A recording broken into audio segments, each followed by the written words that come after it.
Salam sejahtera bagi kita semua. Kembali lagi bersama saya Ahmad Fawas, mahasiswa Prodi Peternakan, Fakultas Pertanian, Universitas Sumatera Utara dengan NIM 230306017 dari kelas PTNA. Dan pada video kali ini saya akan menjelaskan tentang topik yaitu metabolisme dan pencernaan lipid pada ternak ruminansia.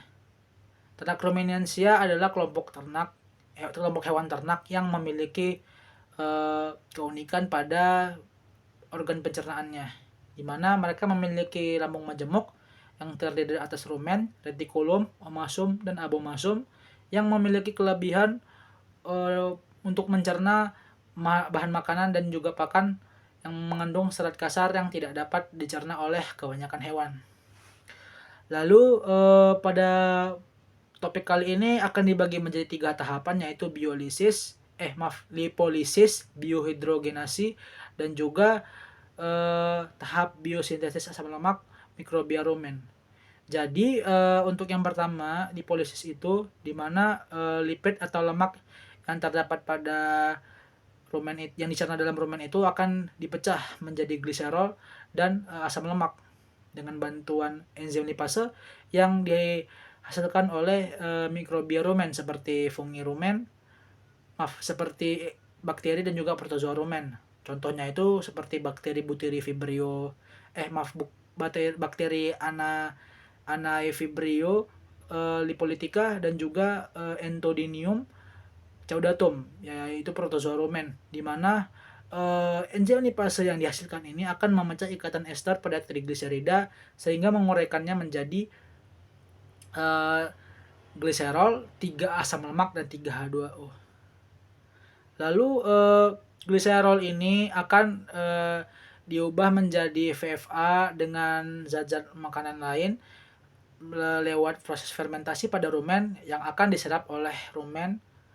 Dan untuk asam lemak yang sifatnya masih unsaturated atau tidak jenuh akan melewati beberapa proses terlebih dahulu sebelum akan dilanjutkan dan diserap di usus halus. Jadi proses kedua itu biohidrogenasi yang terbagi menjadi 2 tahapan, yaitu isomerisasi dan juga hidrogenasi. Isomerisasi dari kata isomer, yaitu molekul kimia yang memiliki rumus atau struktur yang sama tetapi susunan atomnya yang berbeda. Jadi pada proses ini akan diubah susunan atom dari asam lemak.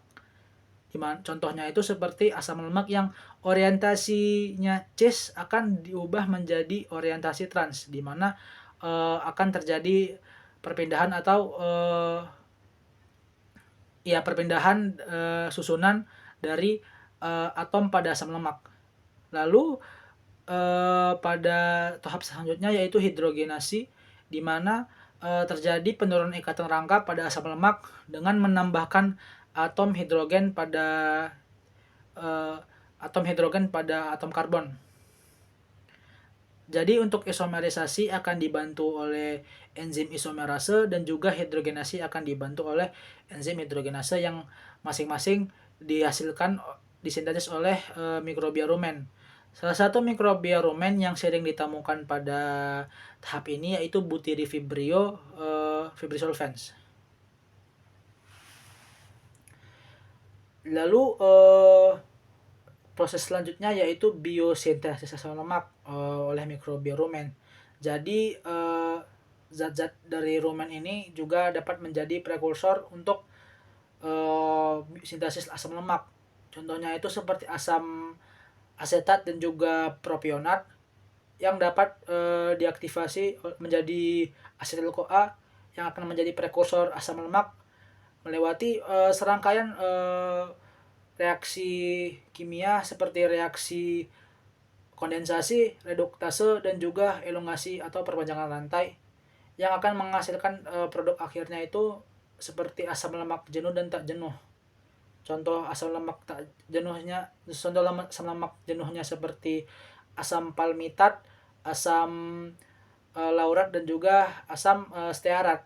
Dan untuk asam lemak tidak jenuh seperti asam oleat, linoleat, dan linolenat. Asam lemak yang dihasilkan oleh terna ruminansia ini dapat dimanfaatkan untuk berbagai kegiatan seperti untuk kegiatan produksi, untuk membentuk membran sel, dan juga sebagai sumber energi yang merupakan salah satu fungsi utama dari lipid. Nah, itulah dia proses pencernaan dan metabolisme lipid secara singkat, yaitu proses lipolisis, biohidrogenasi, dan juga biosintesis asam lemak. Saya sadar terdapat mungkin banyak kesalahan dan juga kekurangan dalam penyampaian, seperti mungkin tahapan atau mungkin ada beberapa kekeliruan dalam proses dan juga zat dan mikrobia yang berperan dalam proses ini. Jadi yang saya harapkan semoga ini menjadi wawasan dan bermanfaat bagi penonton, baik sama mahasiswa ataupun yang lainnya. Lebih kurang saya mohon maaf. Semoga kalian enjoy dengan video ini. Assalamualaikum warahmatullahi wabarakatuh. Sampai jumpa.